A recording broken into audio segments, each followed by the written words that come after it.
You're listening to the Doc Lounge podcast. This is a place for candid conversations with healthcare industry's top physicians, executives, and thought leaders. This podcast is made possible by Pacific Companies, your trusted advisor in physician recruitment. I am your host, Summer Gilbert, and I am the Director of Marketing and Branding here at Pacific Companies. And my co-host today is our EVP of Business Development, Mr. Patrick Deeny.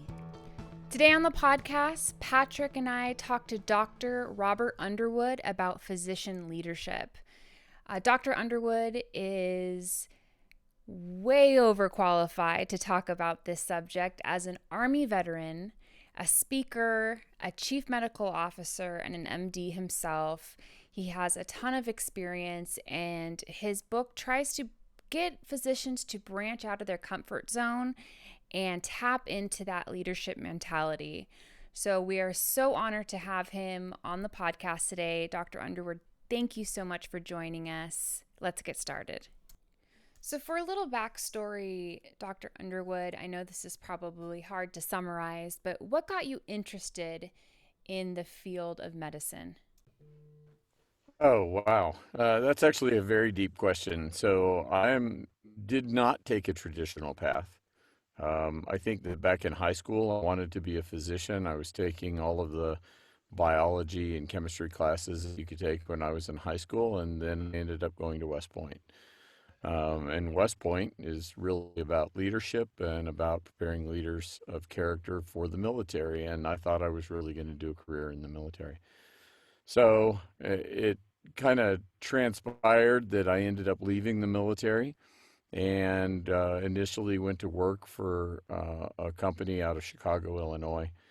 And then Desert Storm happened, and I got called back on active duty. And then family concerns during Desert Storm moved me to South Carolina, where I didn't have a job. And so that's where I kind of went back to my original passion of wanting to go to medical school. And so I actually went back, did pre-med, had to take my biology courses because I was an engineer coming out of the academy. Mm-hmm. And that one thing led to another. I went to medical school at the University of South Carolina in Columbia, and then residency at Wake Forest University for emergency medicine. That's how it kind of transpired. There's more to the story than that, but I won't bore everyone with the specifics. Here's the cliff notes. Do you think being in the military and what you saw made you go down the emergency medicine path?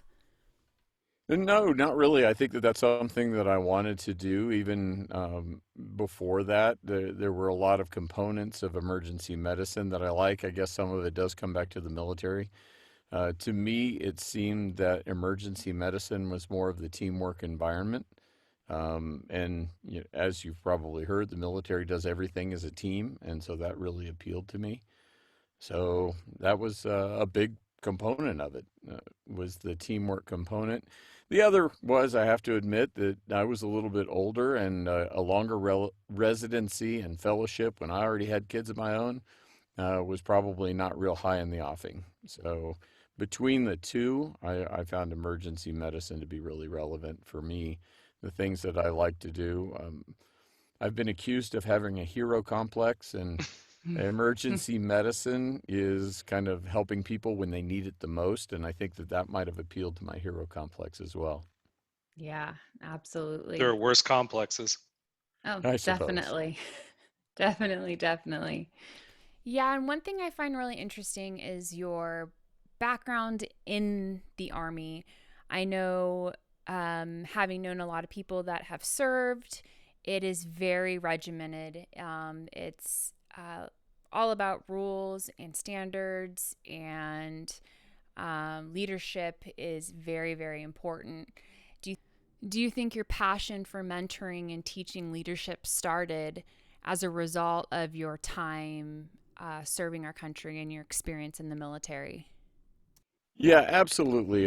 There's a number of things that really kind of came about. I call it the combining of two passions. When I came through the military, I just loved the leadership component of being in the military. I had some really great mentors when I was in the military. And then once I became a physician, I really enjoyed being a physician, especially in the emergency department. And so this, as the story goes, one thing leads to another, right? And so with the military background, I was kind of asked to head up a couple of projects. Having a background in leadership and organizational structures and things like that. And I like to say that if you do one project and it goes well, they'll ask you to do two. And if they do two and they go well, they'll ask you to do four and then eight and then 16, and then it just keeps going. Mm-hmm. So I went from doing a couple of committees to having a part-time job to having a full-time job being administrator, even though I was still working clinical shifts in the emergency department at the time. But that leadership component is really huge for me. The concepts of leadership are unfortunately not something that are taught to medical students or to residents. Physicians have to learn leadership, at least in the full context, almost by trial and error, and becoming involved in leadership activities. And sometimes physicians get very frustrated because they feel like they're not listened to. And leadership is very, very complex. I mean, the running of a healthcare organization like a hospital is amazingly complex. And unless you've understand the management side of that and also understand leadership in terms of Mm-hmm. alignment of forces, working together as a team, a lot of what we learn in med school is actually almost counter to teamwork. Now, we as individuals are successful, not our team being successful. And so we look at us as the final stopping point, which is important in a lot of clinical decisions, but there are tons of people that are helping make clinical decisions and are helping execute on the clinical decisions that are being made. And so for physicians to want to be involved in the processes of leadership and how the organization run and make suggestions about how it ought to run. And there's lots of folks that do and very well meaning, but they've never been really taught kind of the techniques of leadership and Mm-hmm. alignment and getting to know the people that are on your team and how do you motivate them and how do you inspire them to go above and beyond. Uh, those aren't things that we learn in medical school. And so that was something that I learned before I was a physician. So to be able to take this passion of medicine and being there when people really need you and the patients really need you and being able to combine that with a greater component of the leadership piece, it's just been phenomenal and a great melding for me. And as far as the book is concerned, it really is about trying to convey a number of what many would consider relatively basic principles of leadership to physicians. So it's a leader's compass for medical professionals. And the story, anecdotally, is really just a story about a physician who has no leadership training who becomes a medical director and trying Mm-hmm. to motivate and learning the basic principles of leadership as they're conveyed, of course, by a military officer who happens to be retired and ends up being one of the patients of this medical director. And then they get into conversations about leadership, what leadership means, what are some of the basic concepts that you have to have around leadership. Uh, that's really what the book drives around. So Yeah. it's the intent to try to share some of those leadership principles with physicians who might find themselves in those positions, and I've worked with a lot of them that have. When would you say is a good time for a physician to read your book? During medical school, after school, once they get a leadership role? Um, what are your thoughts on that? I like to quote wisdom where I hear it. Simon Sinek says that um, leadership is like parenthood. Everybody can be a leader, but doesn't mean everybody should be a leader, and it doesn't mean everybody wants to be a leader. Right. So if Yeah. you want to be and you have a propensity for it, then absolutely I would recommend reading the book. The first time you kind of step into a leadership role, whether it's chairing a committee, ending up as a medical director in some component, any type of leadership role, that's really when you ought to read the book. I've shared it even with my med school. Very different from when I was a medical student. There's a a component that's really elective, but you can participate kind of in a leadership seminar. And so monthly they meet and they talk about leadership principles. And I actually presented parts of my book and some of the concepts I have around physician leadership to the med students there. So even med students, if they know that leadership is something that they're going to want to do, absolutely, I'd recommend reading the book. Yeah, and there's definitely a stigma, and we do hear how a lot of physicians butt heads and With leadership is administration, with other physicians. exactly. Yep. Yeah, and I'm curious about that, Dr. Underwood, is, part of the reason, well, there's the timing of this is amazing as well. Thank you for your service leading up to Veterans Day here. Pacific Companies also employs a handful of veterans we're very proud of, but, you know, uh, from that perspective, understanding, the want and desire, and also how to navigate that, because we deal mainly on the financial side when we're talking with candidates and getting them educated on what to look out for, contracts, because as you pointed out, that's not taught and that's expected. You're not in medical school and residency and fellowship to understand how to read a net income guarantee contract versus gross collections or employed model. Uh, but it's vitally important, and the same applies here, right? So if you have that desire to lead, you feel like you have the capabilities to do that. I guess my what I'm wondering is, are you seeking those folks out, or do you see like an innate finding of a small pool of physicians that come to you and say, this is really what I want to do, I'm not sure how to do this, how do I get here, how do I change minds and influence people? Sure, and the answer is it's a combination of both.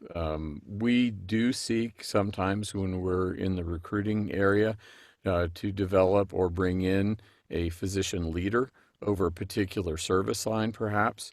That would be a component where we would be looking. At the same time, growing your own leaders is absolutely huge, and there's a number of providers that come through and you see how they behave and they become kind of natural leaders within their own department or within their own area. And we ask them if, what their long-term goals are. Is there something that we would like us to help develop? And so we teach leadership classes among the physicians at the hospital where I am for those who are interested in learning about it. So it's a combination of things. And I think that healthcare is absolutely ripe right now. There's a huge need for physician leadership. And COVID has proven that. There are so many new clinical aspects of how we care for the patients.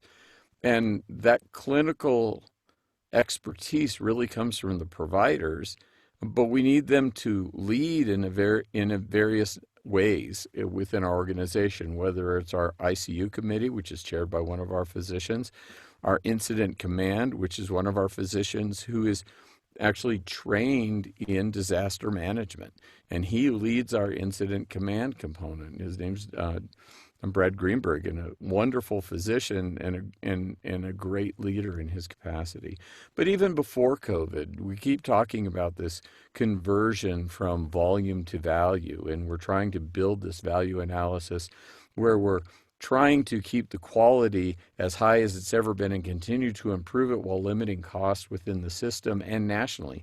This isn't something we're trying to do as a healthcare organization. When the government looks at a $3 trillion bill for healthcare and benefits across the Centers for Medicare and Medicaid, they want to improve that cost structure. Well, what's the most expensive thing? And I like to say this, most expensive thing in a hospital is a doctor at a keyboard putting in orders. Right. And so it really is physicians influencing each other. We need that physician level of leadership to really look at what are best practices. How do we look at the utilization of our various assets within the organization so that they're being used to create the greatest amount of value? Keep the quality as high as it can be, but try to do things in a way that are also cost effective. When I came through my training, we really kind of prided ourselves that we didn't know how much things cost because we were going to do the best thing for the patient no matter the cost. Those days are gone. It's important for physicians to understand the cost component of the care that we provide and to try to be good stewards of the resources that are there. And now in the world of COVID, resources are scarce, uh, whether it's staffing resources or supply resources, and having physicians that understand kind of the models around that value generation is really important. And then on top of that, try to align physicians with organizations of what we're trying to accomplish, whether that's in the area of quality, whether that's in the area of cost containment, because we can't do it without physicians, and physicians can't do it without administration and understanding both sides of that. So that's really kind of where it comes all together, I think, that there becomes a growing and greater need for physicians to start to take on those leadership roles. But unfortunately, like we said before, their training often left them ill prepared for that task. Mm-hmm. Yeah, and I'm sure you start to get really excited once people read your book and you start to see the principles and the things that you are teaching come to life. Oh, absolutely. When we talk about, of course, we focus on values first. There's a paradigm that I kind of go through when I teach, and we talk about values, and everything is really based off of your values. And you work on aligning your values with your activities and what you're trying to do. And so I teach a class on actually writing out a leadership philosophy, which is based off of the values that you have as a physician or as an individual. And those values come through in your leadership. So your values, when put into action, become virtues. Virtuous behavior over and over will build and demonstrate what your character is. And your character in demonstration is what builds trust. And you can't lead until people trust you to be a good leader. Yeah. And so to see people, I've had a number of physicians that have read my book and in turn written their own leadership philosophies and shared them with me. And I think that is absolutely phenomenal to hear and to see and to talk to the folks about what they're trying to accomplish in that. And to put it to use. The other thing about leadership is it's not like you learn a couple of principles and then you go out and do it and man, everything just went swell and there were no conflicts and it was great. That's not how things work. You do it. You try it, it doesn't go well, or it goes partially well, but there's lessons to learn. So after action reviews are absolutely huge in any leadership concept that you're trying to demonstrate. Yeah. But yeah, it's great to see the growing leadership. I have on my leadership philosophy is one of the greatest successes that I will have is when one of the folks on my team gets promoted, even outside of my team, to go on and do bigger and better things in the leadership world in healthcare, which is a little hard sometimes, but it's the ultimate success when somebody in your team is really successful, ends up leaving, but doing bigger and better things. Yeah, absolutely. And in today's world with marketing and all the different social channels, it's so much easier to get the word out to these physicians. And I mean, I'm blown away just as a director of marketing here for Pacific Companies, how many doctors are actually on LinkedIn and Instagram and TikTok and Facebook and all, all these places. And so to be able to get your book in front of them, I think will be easier than you think. And what we'll do is we'll put a link in the bottom of our description of this podcast. And we have a ton of followers, lots of residents and fellows. All our listeners are physicians or hospital admins. And we'll do our part to try and spread the word for you. Get the word out. I appreciate it. I have to say that the release date was right when COVID hit. So Oh, man. it's been attention has been drawn That's away right. a little bit, but nonetheless, the need is there probably more so now because of COVID. Well, and with all of that noise out there too, it's helpful to have an avenue and a reliable source, proven track record, and an individual to go to, because a lot of our focus at our company is on developing people, and whether that's, as you pointed out earlier, Dr. Underwood, do you have the want and the capacity and the desire to do it? And if not, that's okay. But if you do, great, let's get you there. But there's a lot of noise out there, and there's some good, some bad. So I think, hearing from someone like yourself that has the pedigree both in administration, in the ED, through the training, and from the military background, you kind of have encapsulated all aspects. I don't know if I'm leaving any out here of where, of those, I guess, various modalities of leadership.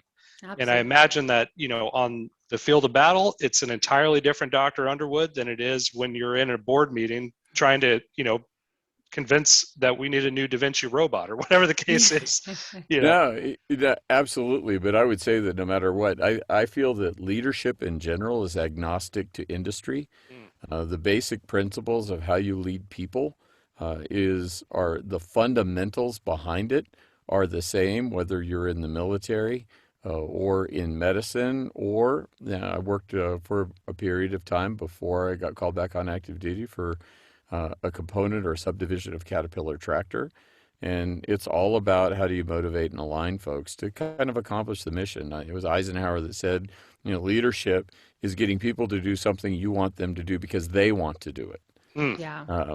It's not because you want them to necessarily. And leadership in the military, it happens as much in garrison as it does in conflict.